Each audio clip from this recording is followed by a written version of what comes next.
Muy buenas tardes, amigas y amigos que nos acompañan esta vez en este nuevo webinar auspiciado y presentado para todos ustedes por nuestra empresa, nuestra representada Coplas Industrial.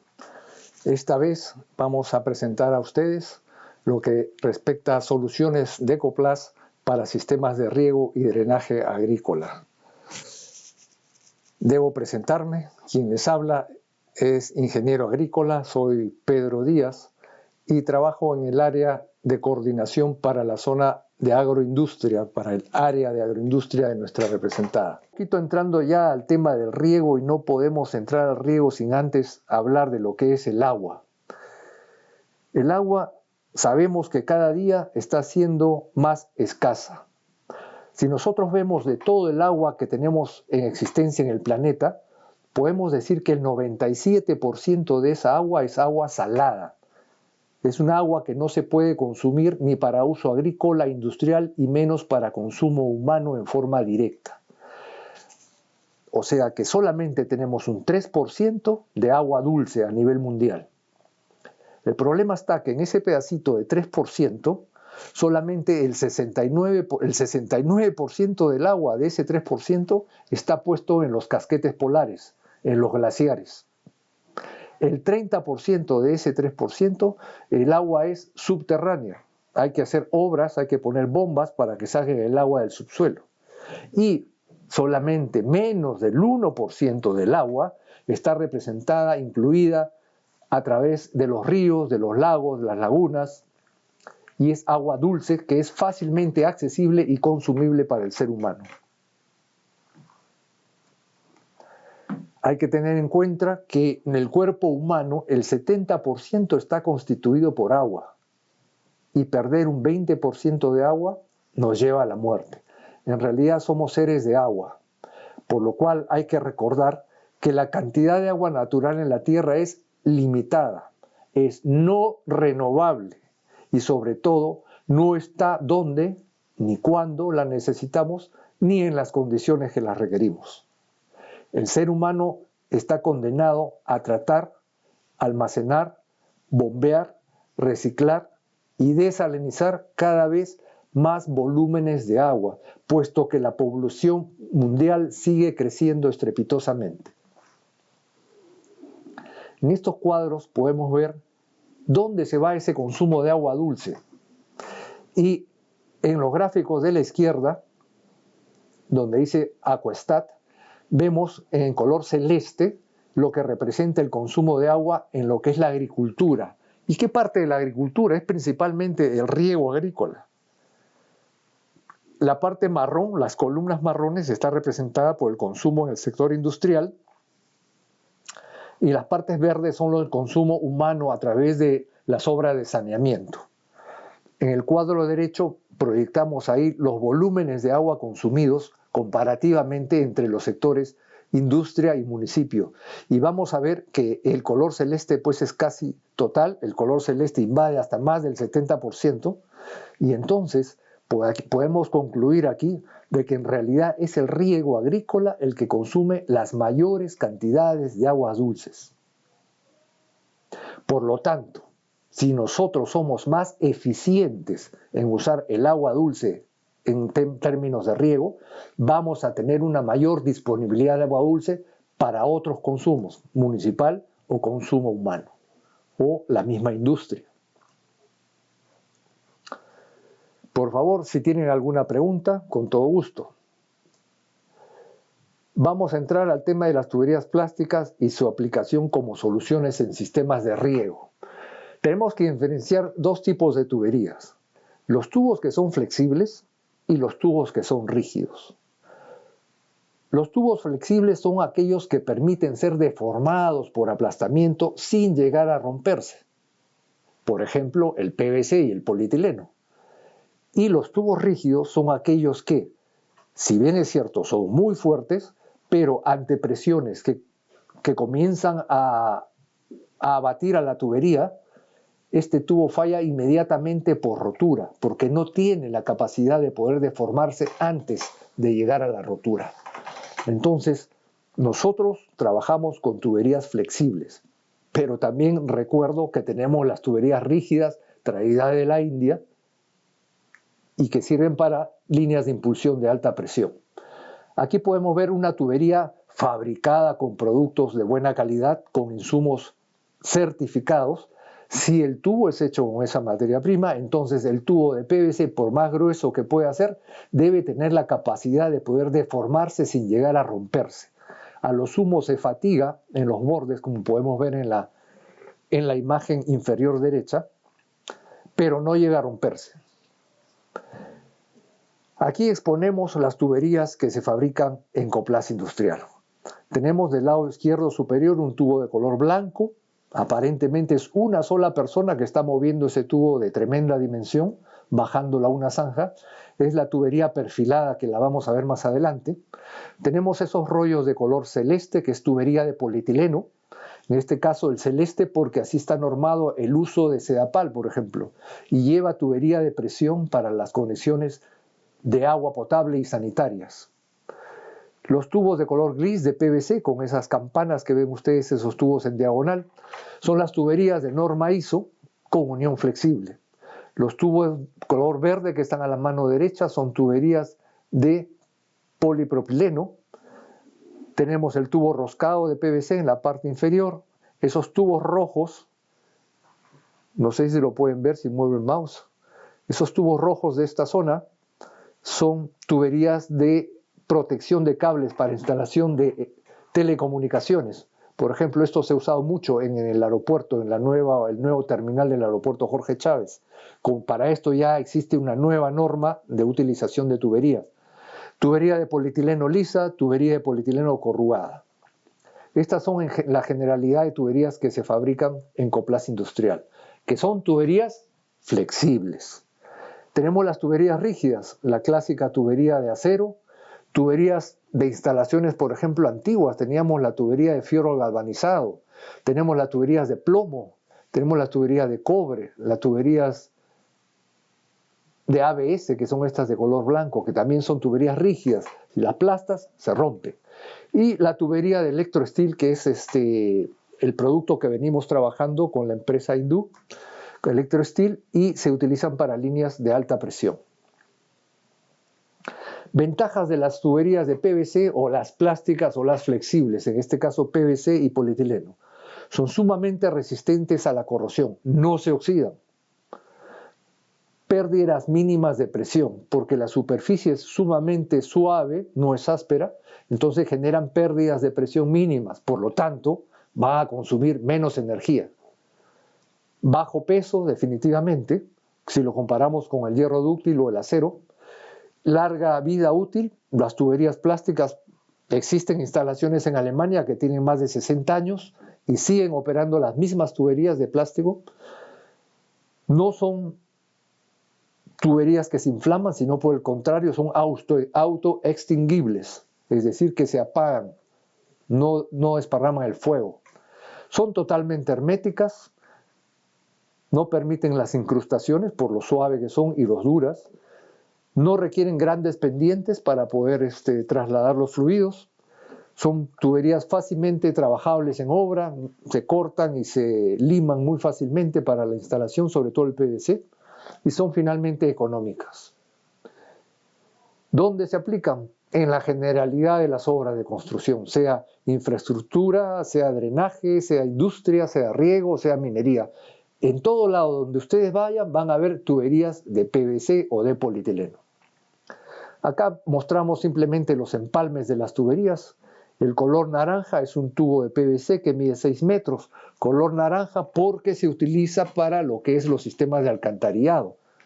Y utiliza un anillo de goma que ya está insertado en el interior de la campana, en el alvéolo, para que allí pueda insertarse el otro tubo y es totalmente hermética. Aquí no usa pegamento. Tenemos en la parte derecha la unión bridada que se utiliza, por ejemplo, para unir tuberías de PVC con lo que son accesorios de hierro fundido. En este caso son bridas que se unen con las válvulas bridadas a través de pernos. Tenemos la tubería pequeña, que es la tubería roscada, la clásica, fabricada bajo norma técnica peruana, que puede ser para pegar o para roscar. En la parte derecha las tuberías de norma técnica peruana, la antigua Itintec, fabricada específicamente para usar en pegamento, con pegamento. En términos de tubería, cualquiera que sea la tubería PVC o polietileno, lo que identifica al tubo es el diámetro exterior. Ustedes pueden ver en las tablas que aparece el diámetro nominal o también llamado diámetro exterior. Ese es el diámetro con el que se identifica la tubería. ¿Qué otro parámetro hay para identificar el tubo? Tenemos el espesor. El espesor viene a ser pues el grosor de la pared de esa tubería. Y como consecuencia del diámetro exterior y el espesor, vamos a tener un diámetro interior.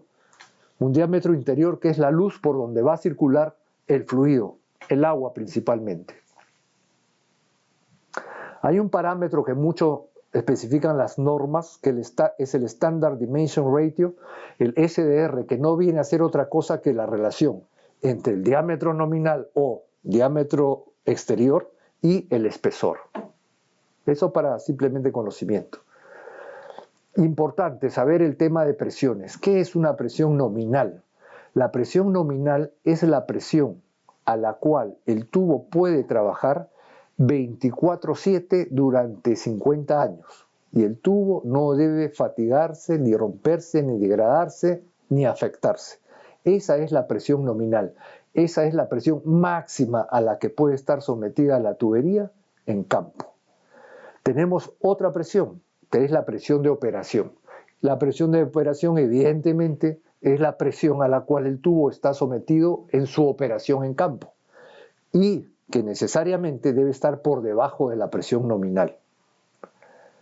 Y la presión de laboratorio o ensayo es la presión que especifica las normas a las cuales hay que someter a las muestras de tubería en los diversos procesos de laboratorio y que el material no deba fallar sometido a altas presiones. Por ejemplo, una presión de una tubería de agua o una tubería de presión debe estar sometida en el laboratorio para verificar si está bien hecha a 1.5 veces la presión nominal. Se estamos yendo mucho más allá de lo que especifica la presión máxima de operación del tubo, 50% más. Pero cuando tratamos de ver a qué presión el tubo se rompe en el laboratorio, la llevamos a 4 veces la presión nominal. O sea que si el tubo es de clase, por decir, 10, en el laboratorio lo llevamos como si fuera una clase 40, lo llevamos a 40 bar de presión. Y por lo general las tuberías nuestras no fallan, pasan tranquilamente estas exigencias que nos da la norma.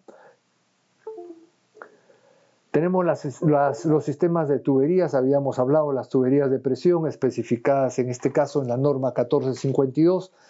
El lado izquierdo de la tabla ven los diámetros desde 63 hasta 630 milímetros y para cada clase de presión, es decir, ustedes pueden ver en la tabla espesor de pared, en la parte de abajo dice clase 5, clase 7.5, 10, 15 y 20. Estas clases significan la presión máxima a la cual el tubo puede trabajar constantemente en obra, o sea, es la presión nominal del tubo. Luego se especifica la longitud total y la longitud útil. ¿Qué es la longitud útil? Es el resultado de restar la longitud total del tubo menos la longitud de campana.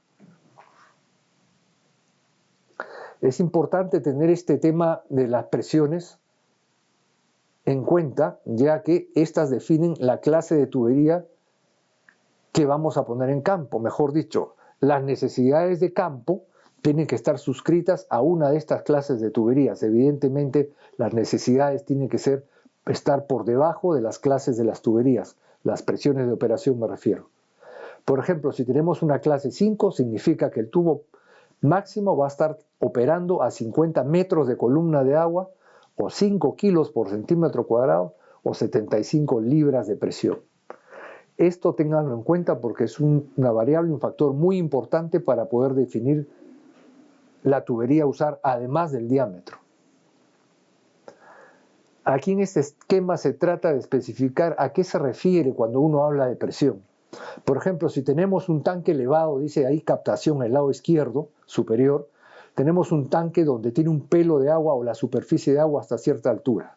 Y en la parte inferior, luego de ese hilo de color marrón que nosotros vemos, termina en un círculo pintado que dice entrega, que podemos asumir que es una válvula. Entre el nivel de esa válvula y el nivel del pelo de agua hay 150 metros. Si hay 150 metros, quiere decir que hay 150 metros de presión hidráulica, de columna de agua. Entonces, la presión que va a haber en el punto de entrega corresponde a 15 bar. O sea, hay que poner una tubería al final de 15 bar. Pero vemos el primer tramo, donde dice 50 metros, vamos a ponerle nosotros clase 5. ¿Por qué? Porque todo ese tramo va a estar por debajo de los 50 metros. Y así sucesivamente el clase 7.5, todo ese tramo está por debajo de los 75 metros. Y el clase 10 lo mismo y el clase 15. Por favor, si este concepto no queda claro, me avisan para poder aclararlo. Vamos a conectarnos, estamos un poquito con la batería que se nos va, pero aquí está la solución. Muy bien, gracias. Vamos a mostrar ahora las tuberías de la línea perfilada de Ecoplast Industrial. Esta es una tubería que va desde 300 milímetros o 30 centímetros hasta los 3 metros de diámetro. Lo interesante es que esta línea se puede construir en obra, es una tubería muy liviana y que trabaja para reemplazar canales, porque en realidad estos son canales entubados que no trabajan a presión y que pueden estar hasta un 75% del diámetro interior como tirante máximo, o sea, llenas al 75%. Son tuberías muy versátiles, muy fáciles de instalar. Nuestro equipo técnico es el que se encarga de la instalación de esta línea. Y miren ustedes cómo es que se toman las curvas, y no es que sea una manguera esto de acá, sino que el equipo técnico, el equipo de fontanería se encarga de hacer las curvas necesarias en obra de acuerdo al ángulo cualquiera que sea. En la imagen izquierda ustedes pueden ver el tubo este con un perfil de acero en la parte superior. Quiere decir que ese tubo tiene una mayor resistencia al aplastamiento. El acero, ese fleje de acero se le pone a la tubería para darle una mayor capacidad portante cuando está enterrado. Es decir, que ese tubo tranquilamente puede trabajar al paso de camiones que puedan tener 30 o 40 toneladas de carga o estar enterrado a 7 metros de profundidad. Entonces lo interesante en esta tubería es evitar lo que es el ovalamiento del diámetro interior. Nosotros podemos ver acá en la imagen derecha, por ejemplo, probablemente sea un área de derrumbes, entonces se ha optado, en vez de hacerlo de canal, cerrar ese tramo y poner ahí una tubería perfilada, de manera tal que el flujo de agua puede seguir sin ninguna interrupción por efectos de derrumbe. Entonces, como muestra la fotografía izquierda, la tubería perfilada puede tranquilamente asentarse en el lecho de un canal y reemplazar al canal de manera mucho más eficiente en cuanto a la conducción de agua. En la foto central acá podemos ver una alcantarilla, un diámetro aproximadamente de 2 metros. Es una zona de selva, el suelo es arcilloso, ya nos da una idea de que es una zona de selva, y tranquilamente la tubería nuestra se comporta eficientemente para evacuar las aguas no deseadas, las aguas pluviométricas. Miren la foto izquierda cómo es que se toma la curva, es una tubería perfilada con refuerzo de acero. Y evidentemente hay un control de compactación que asegura el adecuado comportamiento de la tubería en obra.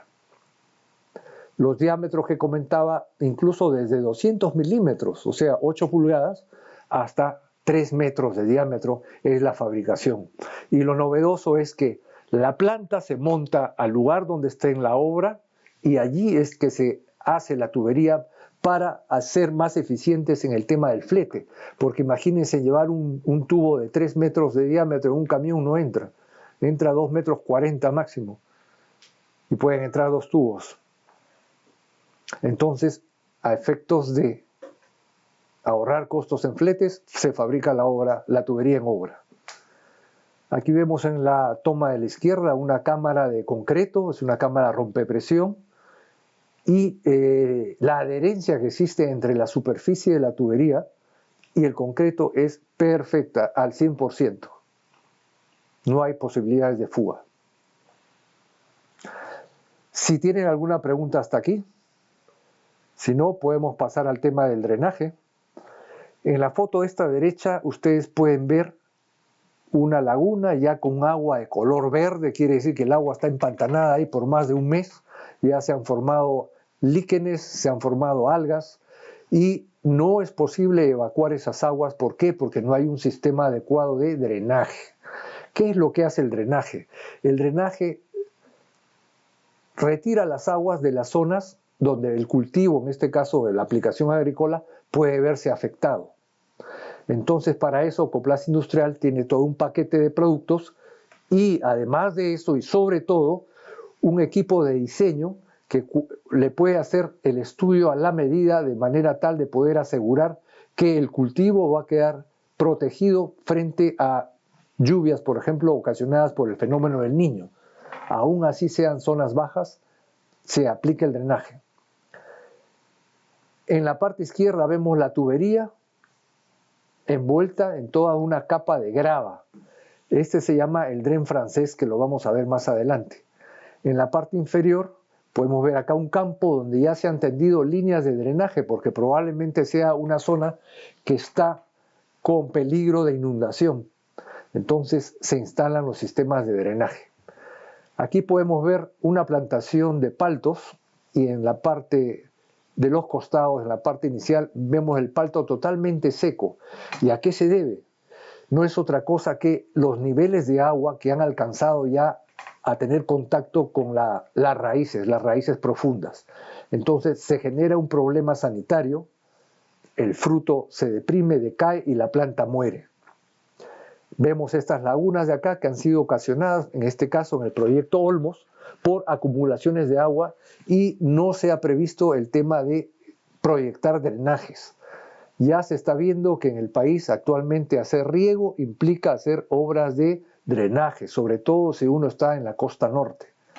Ya hay que ir pensando en los sistemas de drenaje como un sistema que pueda asegurar nuestra tranquila operación agrícola y asegurar los volúmenes y la calidad de producción que esperamos. Para esto el paquete nuestro está compuesto de esta tubería corrugada de polietileno, la cual es perforada de acuerdo a la norma AASHTO. Son diámetros fabricados desde 63 milímetros hasta 315 milímetros. Esta tubería se perfora de manera tal que el agua, al estar esta tubería enterrada de acuerdo a un estudio previamente definido, el agua ingresa al tubo y es evacuada fuera del alcance de las raíces de las plantas. Para eso nosotros tenemos toda una norma, la cual hemos adaptado, la norma AASHTO, para los temas de perforación. ¿Cuántos huecos y de qué diámetro se necesita perforar el tubo corrugado para asegurar que las aguas no se van a acumular y van a ser adecuadamente evacuadas? Eso ya está hecho en la norma AASHTO. Nosotros procedemos a los temas de diseño con todos los conceptos y técnicas habidos y por haber que nos aseguren que el proyecto de drenaje va a ser un éxito. Hablábamos del sistema de drenaje francés. Ahí tienen la parte superior, tienen la tubería perforada, es una tubería que tiene una capa exterior corrugada y una capa interior de color blanco, lisa. O sea, es un tubo que es coextruido. Hay en realidad una extrusión que se junta y forma esta tubería en un solo cuerpo. El sistema de drenaje francés consiste en nosotros utilizar un geotextil, que es este color blanco que aísla a la tubería y la grava de las paredes de la zanja, la tubería perforada interiormente y la grava, de manera tal que todo este sistema actúa como un filtro que va a permitir captar las aguas y evacuarlas rápidamente de las zonas no deseadas. Por ejemplo, en la construcción, tenemos una construcción donde la cimentación está a 1,50 m. Si las aguas van a llegar a la cimentación, va a haber una corrosión del concreto y posteriormente del acero. Entonces, la estabilidad de la estructura se va a ver afectada. ya se están empezando a proyectar sistemas de drenaje en los procesos de construcción. Esto es una necesidad. Lo mismo acá podemos ver los paltos del lado superior izquierdo, perfecto estado de salud, pero en las partes bajas vemos acá este palto con frutos totalmente secos y la planta muerta. Ha habido una muy importante cantidad de área afectada por la última lluvia del año pasado, que ha traído estragos en muchas de las plantaciones y de las empresas agroindustriales. Vemos acá en la parte izquierda una estación de bombeo montada de última hora para poder evacuar todas estas aguas que están afectando la productividad del cultivo del palto. Para entrar a lo que son los sistemas de riego, en este caso hablemos de los sistemas de riego presurizados, o sea que necesitan presión para echarse a andar. ¿Y qué es lo que se busca con un sistema de riego? Un sistema de riego debe ser lo más eficiente posible, obviamente ligado al tema de la inversión, lo más eficiente posible en términos de ahorro de agua y disponibilidad del agua que se toma desde la fuente y que esté al alcance de las raíces del cultivo. Pero los sistemas de riego, más allá de ser evaluados por la aplicación solo de agua, hoy el día es el fertirriego, o sea que el agua va conjuntamente con el fertilizante, con el nutriente necesario para tener un cultivo que está adecuadamente hidratado, pero además nutrido. Los principales sistemas de riego que tenemos son los sistemas de riego por aspersión y los sistemas de riego por goteo. Son los que más alta eficiencia han alcanzado. Entonces, para hablar de sistemas de riego, evidentemente tenemos que tener una fuente de agua. De lo contrario, pues habría la posibilidad de perforar. Como vemos aquí en la parte izquierda al centro, vemos una bomba de pozo profundo que está tomando el agua, en este caso pozos de 80, 100, 200 metros de profundidad. Se toma el agua y es lanzada a presión hacia el sistema de riego por goteo, que es lo que muestra aquí el gráfico. Y también el agua puede ser de un canal, el agua puede ser de un río, con una bomba centrífuga. También podemos lanzar el agua hacia el sistema, sea de riego por goteo, sea el sistema de riego por aspersión. O, caso contrario, podemos tener un reservorio, como lo vemos aquí, donde almacenamos el agua por las noches y en el día utilizamos esa agua almacenada para aplicar el riego diario. Vemos acá en el gráfico, a través de los cerros, discurriendo por el lado izquierdo superior, una línea, que esa es la tubería perfilada que probablemente nos está trayendo el agua a 5 kilómetros de distancia a través de un canal entubado para poner esa agua a disposición del sistema de riego a través de este reservorio. El reservorio se encuentra ubicado en una parte alta, de manera tal que nos permite tener gratis la presión para poder echar a andar los sistemas de riego. Si tenemos la suerte de tener un reservorio alto, estamos economizando bastante porque la energía cada vez se está haciendo más escasa y más cara. Aquí vemos toda una red de tuberías que nos permiten llevar el agua de cualquiera que sea la fuente hasta los puntos de entrega de agua donde están los cultivos. Y todo eso es una red de PVC, pudiendo ser también una red de polietileno, pero actualmente el mayor uso para los sistemas de riego de tecnificado de conducción es el PVC.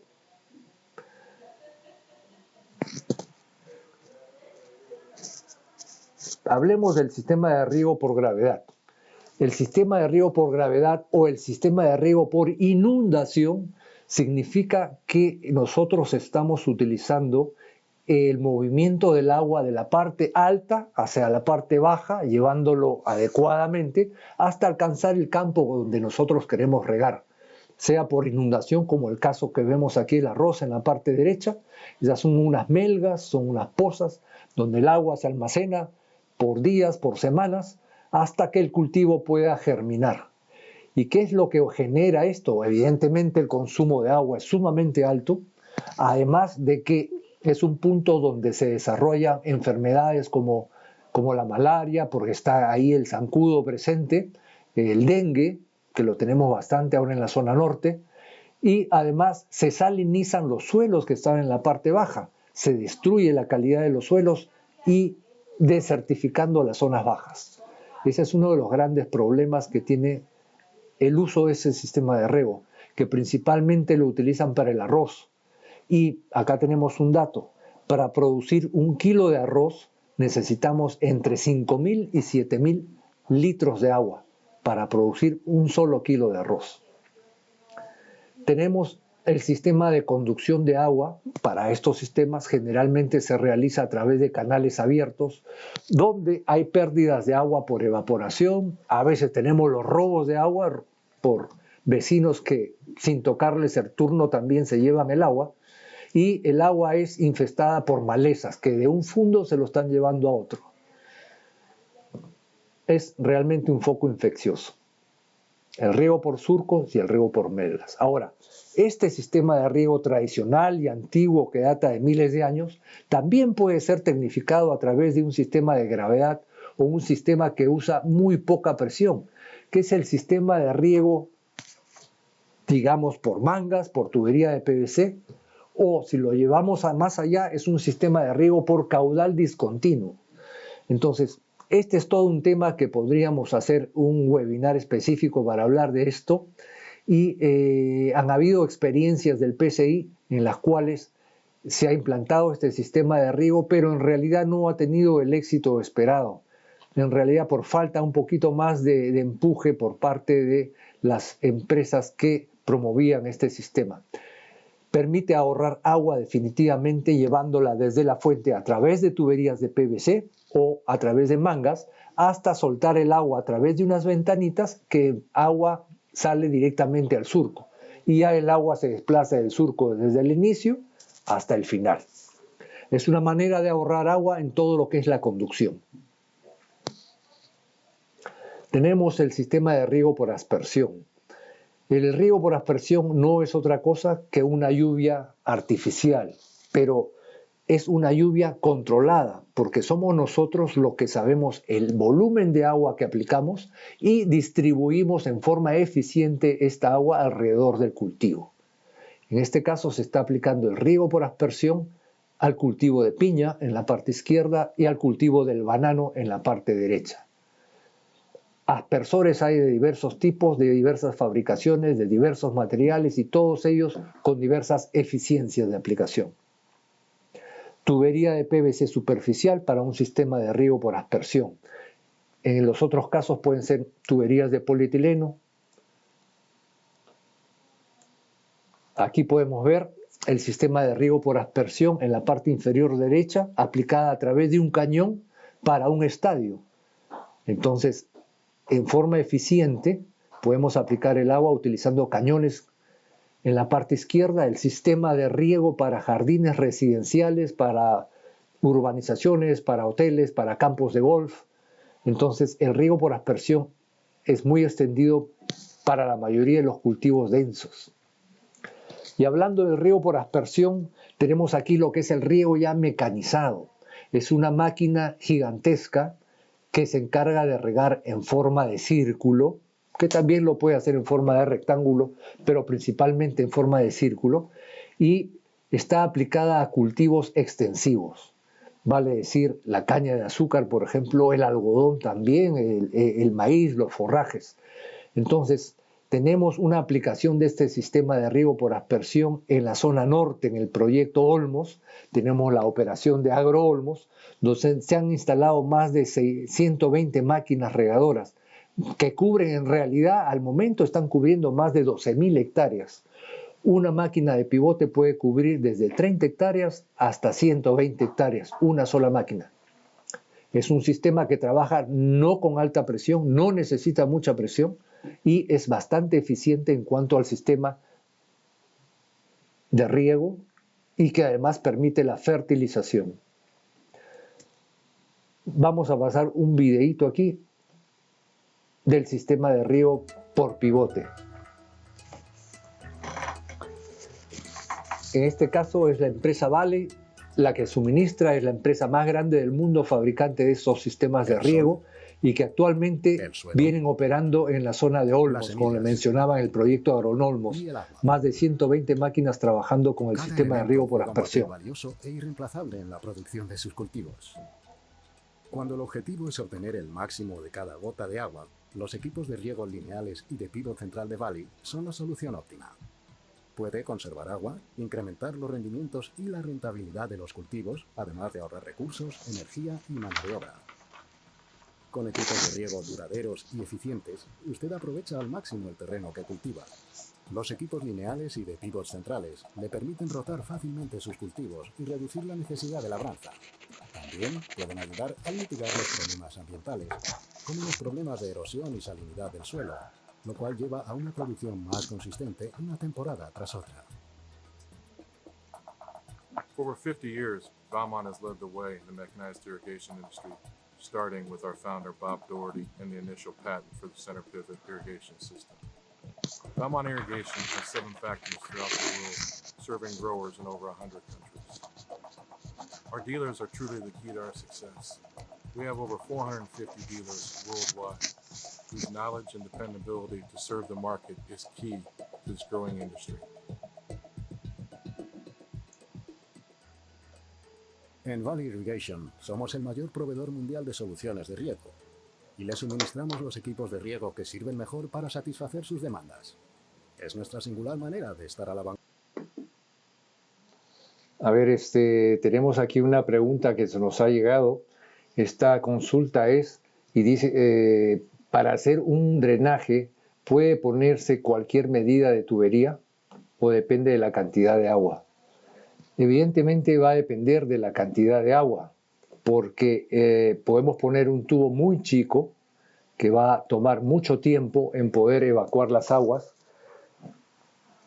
y vamos a fracasar, vamos a gastar dinero y no vamos a obtener el objetivo que estábamos pensando.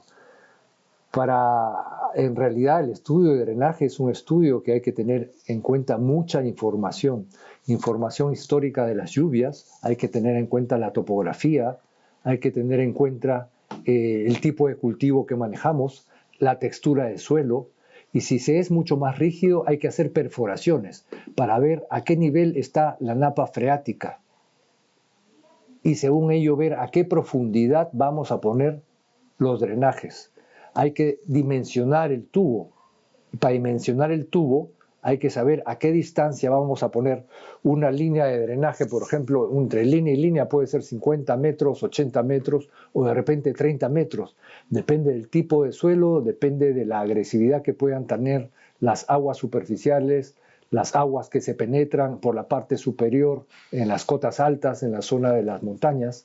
Y entonces hay que tener mucha información. A priori lo podemos hacer. Tal vez pueda surtir efecto en alguna oportunidad, pero no es algo que se pueda garantizar ni sostenible en el tiempo. Hay en realidad que hacer un estudio.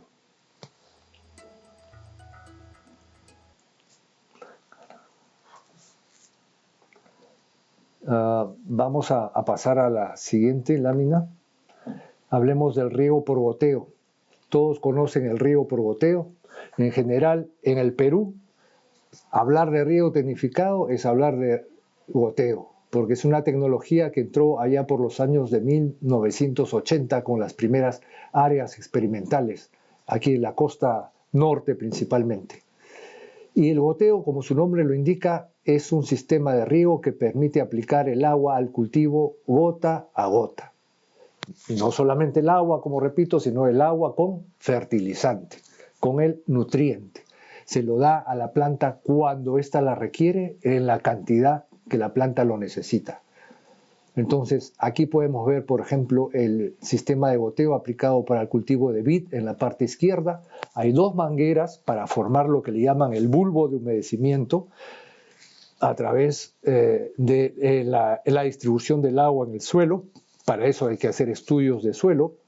Hay que evaluar, hay que proyectarse cuál es el caudal del gotero, cuál es el espaciamiento que va a haber entre gotero y gotero, a qué presión va a trabajar ese gotero. Entonces, y además, el sistema de goteo nos lleva a proyectar un sistema de filtrado. ¿Por qué? Porque los goteros son sensibles al taponamiento. se tapona un gotero y muchas veces ya no es posible recuperarlo. Entonces, los sistemas de filtrado y control de presión son sumamente importantes para el trabajo y el buen desempeño de cualquier sistema de riego por goteo. En la parte derecha tenemos en el desierto peruano, esto es en la zona de Piura, el cultivo de pimiento piquillo, cuando recién empezaba a germinar.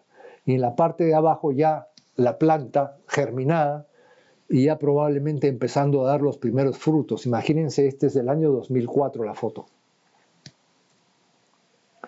Como les comentaba, el riego por goteo requiere de un cabezal de filtrado para poder remover, en principio, las partículas que van a obstruir al gotero, para poder controlar la presión con la que va a llevar el agua al gotero, para evacuar el aire, que no ingrese aire al sistema. Evidentemente hay que poner medidores de volúmenes de agua para ver cuánta agua es la que estamos poniendo al cultivo, y todo esto es presurizado. Entonces tenemos que tener una fuente de agua como lo que tiene aquí en la foto superior central, donde es un reservorio forrado con geomembrana y hay tuberías de succión que ingresan a un sistema de bombeo, el cual impulsa el agua a presión al sistema, al punto de control aquí, al punto de control de fertilización, de presión, de medición de volúmenes de agua y evacuación de aire. Finalmente el agua llega a través de estas tuberías de polietileno, o que pueden ser de PVC también enterradas, llegan a estos elementos pequeños, estas pequeñas mangueras de 16 milímetros generalmente, que le llamamos bigotes, y los bigotes se conectan a estas mangueras largas que tienen ya los goteros puestos y a través de las cuales se aplica el agua al cultivo, como lo vemos acá gota a gota, se aplica el agua al cultivo y se va generando el bulbo de humedecimiento. En este caso es un cultivo continuo, muy pegado uno de otro. Aquí tenemos una válvula de control de presión, de control de volumen, de automatización. Entonces, esta válvula permite la facilidad del trabajo a distancia para la operación de este riego de algodón, en este caso, a través de los sistemas de riego por goteo. Por favor, si tienen preguntas, vamos a pasar a las conclusiones. Y las conclusiones saltan a la vista. Y pueden ser principalmente que las tuberías plásticas se aplican como soluciones a la generalidad de los procesos constructivos, sea riego, minería, infraestructura. Los sistemas de riego tecnificado, las tuberías de PVC, conforman una parte importante del mismo. A veces hasta el 50% de la inversión de un proyecto de riego es tubería. Es necesaria la asociación de los agricultores para acceder a los programas de financiamiento, para tener mayor poder de negociación en la etapa de comercialización y para tener un acceso a los programas de apoyo tecnológico, que muchas veces son promovidos por el sector privado y otras veces por el sector del gobierno, el sector fiscal. Otra importante es la tecnificación de los sistemas de riego. Es una de las claves más importantes para el uso racional del recurso hídrico a nivel mundial. Cada vez existe una mayor explotación del agua, lo cual nos está llevando a un proceso de desertificación. Y hablando de desertificación, ustedes saben que en la zona de Ica hace varios años que está prohibido perforar pozos en la zona de Villacurí. ¿Por qué? Porque los pozos se han secado. Hay pozos que ya han quedado colgados, donde la bomba que está en la parte inferior no llega a alcanzar el nivel de agua freática, porque no ha habido recarga, porque no ha habido lluvias, y porque no se han tomado las previsiones necesarias. Este problema se puede arreglar, técnicamente es factible, pero hay que tomar la decisión. Esto se puede arreglar. Y en el tema de drenaje, quería darles un dato. En el país tenemos solamente 350.000 hectáreas, 350.000 hectáreas afectadas por la ausencia de sistemas de drenaje. Hectáreas que han sido salinizadas donde no es posible producir nada. Se han desertificado, podemos decir. ¿Que son recuperables? Sí. Hay sistemas de aspersión específicamente para lavar las sales y esos suelos se pueden recuperar con sistemas de drenaje. Pero ya depende de la política de gobierno, la política del sector privado para empezar con un programa agresivo como lo hubo en el año del 80 al 90, un programa agresivo de recuperación de tierras. De mi parte es todo lo que quería comentarles. Espero que esto les haya satisfecho, que les sirva para en la vida el quehacer diario de ustedes. Y por favor, si hay más preguntas, acá hay una pregunta que nos consultan. En Perú, según la geografía, ¿qué tipo de riego es más recomendado? Según la geografía, tenemos el Perú tan variado en este tema, no solamente en geografía, sino en climas.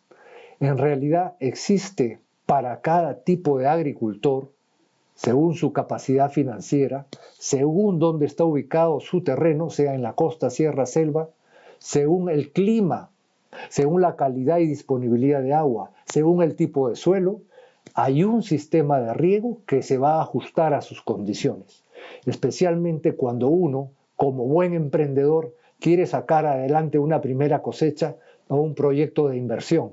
Entonces hay que empezar con una inversión mínima, pero que nos permita asegurar el poder avanzar y la sostenibilidad en la operación de producción.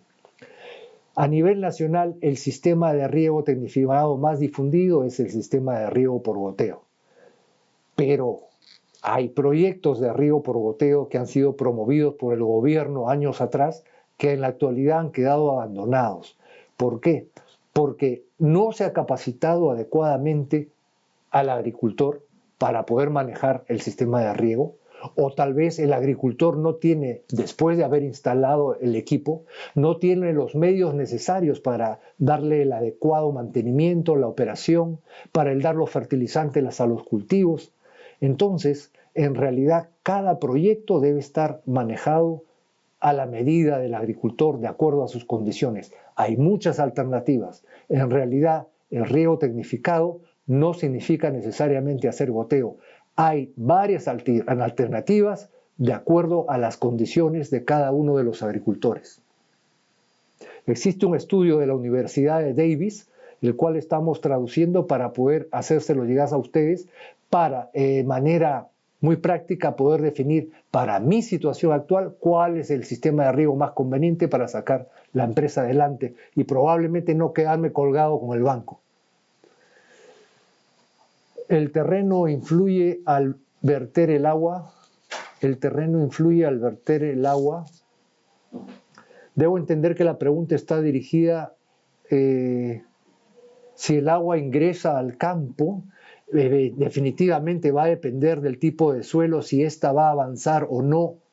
Por ejemplo, imagínense intentar hacer un surco en un suelo arenoso. Definitivamente el agua no va a avanzar. El agua va a percolar a los 3, a los 4 metros, el agua se va a ir en profundidad y la vamos a perder. Si es un suelo arcilloso, evidentemente vamos a echar el agua en el suelo arcilloso pesado y va a llegar hasta el final del surco. Pero ¿qué va a pasar? Le va a llevar mucho tiempo para poder infiltrar y poner el agua a disposición de las raíces. Entonces existe un tema de manejo, un tema técnico. Por eso les sugiero que se asistan con un técnico, con un agrónomo, con un agrícola que les pueda orientar en cualquier inquietud que ustedes puedan tener. Perdón. En todo caso, estamos a su disposición para las consultas, para la orientación. En cualquier momento van ustedes a ver el correo electrónico nuestro y estamos a su disposición. Si no hay más preguntas.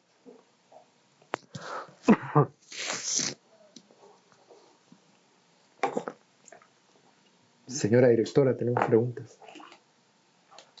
Bueno, aquí podemos ver el correo electrónico, por favor, con toda confianza, estamos a su servicio. Muchas gracias por su atención, por su presencia en este evento. Espero que les sirva y próximamente estaremos convocándolos con otro tema a tratar. Si gustan, podemos entrar a un tema más específico, un ejemplo de un sistema de riego o un tipo de cultivo. Lo que ustedes estimen necesario, por favor, escríbanos en forma abierta. Nuestra política de la empresa es una política de puertas abiertas, con toda confianza.